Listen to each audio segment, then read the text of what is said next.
Kako bi svojim biljkama omogućili pravilnu i redovitu ishranu, važno je da se upoznate sa hranjivima koja su biljkama neophodna za uspješan rast i stvaranje puno zdravih plodova. Ugljik, kisik i vodik su glavne hranjive tvari koje biljke usvajaju iz zraka i iz tla. Pored njih postoji još čitav niz neophodnih mineralnih hranjiva koja su biljkama potrebna za pravilan rast i razvoj. Organska tvar tla, to jest humus, nastala razgradnjom uginulih biljaka i životinja, glavni je izvor dušika, fosfora i sumpora, dok ostale hranjive tvari u tlu nastaju raspadanjem stijena koje čine matičnu podlogu tla. U ovom videu ćemo vam pokazati kako na ekološki način doći do minerala koji su potrebni biljkama za njihov razvoj. Podržite nas u našem radu i kliknite ispod videa na like, a ako do sada niste, zapratite naš kanal. U slučaju da imate nekih pitanja, slobodno nam pišite ili podijelite s nama vaša iskustva u uzgoju voća i povrća. Količina organske tvari u tlu utječe na strukturu tla, te je osnovni izvor energije za sva mala stvorenja koja neumorno rade stvarajući plodan humus. O količini humusa ovisi i količina raspoloživih organskih hranjiva koja su dostupna biljkama, te je veoma važno iz godine u godinu zemlji vratiti dio koji smo od nje uzeli, jer bi u njenom nestanku došlo do katastrofalnih posljedica za čitav život na zemlji. Azot, fosfor i kalij su makroelementi koje je biljkama potrebno dodavati, a skraćeno ih nazivamo prema njihovim hemijskim simbolima, to jest NPK. U nastavku videa ćemo reći zašto su bitni ti elementi, kako se biljke ponašaju ako ih fali, a kako ako ih ima previše u tlu. Uz to reći ćemo gdje u prirodi možemo pronaći ove elemente. Azot ili dušik ima oznaku N i veoma je važan u životu biljaka jer potiče rast izdanaka i lisne mase te stvaranje bjelančevina. Najviše dušika nalazi se u atmosferi, koji u asimilacijskim procesima neke bakterije i višlje biljke ugrađuju u tlo, te on postaje dostupan biljkama. U tlu je pohranjen u anorganskim i organskim spojevima. Najviše ga ima u humusnim tlima te u nepotpuno razgrađenim biljnim i životinjskim ostacima. Gnojiva bogata dušikom su ovčja i kozja gnojiva, te tekuće biljno gnojivo od koprive. Na našem kanalu ste mogli vidjeti video o pripremi hranjiva od koprive, pa ako niste, pogledajte ga. Sa ovom biljkom borimo se protiv insekata i raznih oboljenja, a uz to odlično je hranjivo za naše biljke. Primjenom dušičnih gnojiva potrebno je biti oprezan jer sa prekomjernom gnojidbom potiče se i obilan rast lisne mase, što je posljedica smanjenja cvjetanja i stvaranja plodova. Sa druge strane, nedostatak dušika kod biljaka uzrokuje kržljav rast, nježne i pomalo drvenaste stabljike zbog stvaranja viška ugljikohidrata.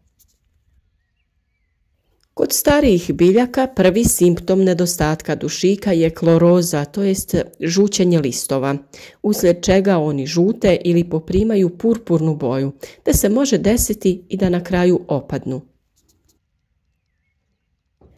Takav primjer imamo na biljkama koje su posađene u vrt pri dosta niskim temperaturama. Zbog toga je usvajanje hranjiva usporeno i biljke imaju žute listove. Da bi pomogli biljkama, koristiti ćemo prihranu preko lista s hranjivom koji sadrži dušik. Fosfor koji ima oznaku P igra važnu ulogu jer potiče na stvaranje cvjetova, plodova, ali i korijenovog sistema i stabljike. Tla koja su bogata humusom uglavnom sadrže dovoljne količine fosfora, ali u tla koja su siromašna organskom tvari, fosfor je potrebno dodavati. Gnojiva koja su bogata fosforom su kokošije i golublje hranjivo, a nalazi se i u koštanom brašnu i sirovom fosfatu, te se mogu dodati u zemlju. Suvišna gnojidba fosforom blokira druge mikroelemente, te ona postaju nedostupna biljkama, a to su željezo, bakar i slični elementi. Sa druge strane, nedostatak fosfora očituje se po kržljavom rastu biljaka, slabom ukorjenjavanju, odgađanju cvjetanja i zametanju plodova, te po tamno-zelenoj do smeđo ljubičastoj boji listova. Kalij ima oznaku K, te ima važnu fiziološku ulogu u ishrani biljaka, a one ga usvajaju kao biljna hranjiva. Kalij je alkalni metal koji ne ulazi u sastav organske tvari. Zaslužan je za aktivaciju enzima te u skladištenju rezervnih tvari. On ima ključnu ulogu u fotosintezi, a u stresnim uslovima biljkama pomaže u adaptaciji te u obrani od patogena. Potrebe za kalijem približno su jednake kao i za dušikom. Prirodno biljno kalijevo gnojivo moguće je dobiti fermentacijom listova gaveza, maslačka i boražine, odnosno biljaka koje u sebi sadrže veću količinu kalija koji se ovim putem oslobađa, pa je izvrstan za gnojidbu plodovitih biljnih kultura. Drveni pepeo također je izvrsno kalijevo hranjivo koje se primjenjuje u malim količinama jer podiže pH vrijednost zemljišta, a idealan je kao prihrana luku i češnjaku jer on ih štiti od napada lukove muhe. Nedostatak kalija utječe na sporiji rast biljaka, a prvi vidljivi simptom može se vidjeti kao kloroza koja se razvija u nekrozu na vrhu i rubovima lista te između žila. Lišće tada poprima tamniju boju. Simptomi su vidljivi na starijem lišću koje se može početi svijati prema dole, te biljka izgleda uvenulo. Nedostatak kalija javlja se na pjeskovitom i zbijenom tlu te tlima koja imaju višak kalcija. S tim dolazimo i do važnog elementa kalcija koji ima oznaku Ca, a spada u najvažnije građevne elemente. Njegova je uloga u održavanju pH vrijednosti tla, jer on ima indirektan utjecaj na raspoloživost potrebnih mikroelemenata. Naime, on veže kiseline u tlu, učvršćuje strukturu tla, sudjeluje u izmjeni iona te je zaslužan za biološku aktivnost u tlu. Zbijena zemljišta pokazatelj su nedostatka kalcija u tlu, ali i njegove kiselosti.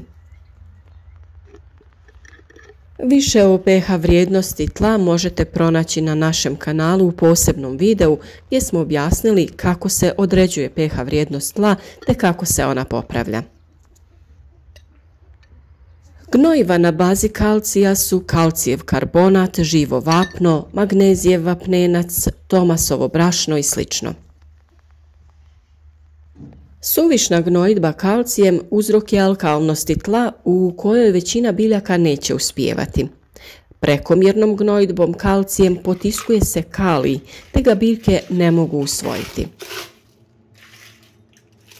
Sa druge strane nije dobar ni nedostatak kalcija u tlu. Prvi simptomi pokazuju se na mladom lišću u obliku kloroze. Biljke sporije rastu i poprimaju grmolik izgled. Korijen im se slabo razvija. Nedovoljna opskrbljenost kalcijem kod biljaka dovodi i do problema sa oplodnjom. U organskim vrtovima primjenjuju se organska hranjiva koja su u suradnji sa svim onim živim stvorenjima u tlu. Organskim hranjivima, prvenstveno kompostom, stvara se velika biološka aktivnost u tlu i hrane se svi organizmi, pa su takva tla plodna i opskrbljena sa svim potrebnim hranjivima za biljke. Hraneći samo tlo, mi hranimo svoje biljke i omogućujemo im skladan rast, a one nam uzvraćaju obiljem zdravih i sočnih plodova. Nadamo se da vam je nakon ovog videa jasnije koji elementi imaju koju ulogu u razvoju biljaka, kako ih pronaći u prirodi i izbjeći kupovinu umjetnih hranjiva.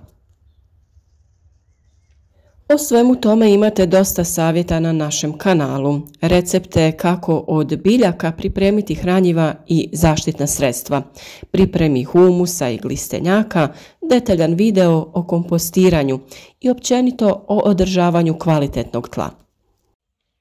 Zapratite naš kanal, pozovite prijatelje, jer svaki dan objavljujemo novi koristan video savjet kako bi svi zajedno uzgajali zdrave i plodonosne biljke.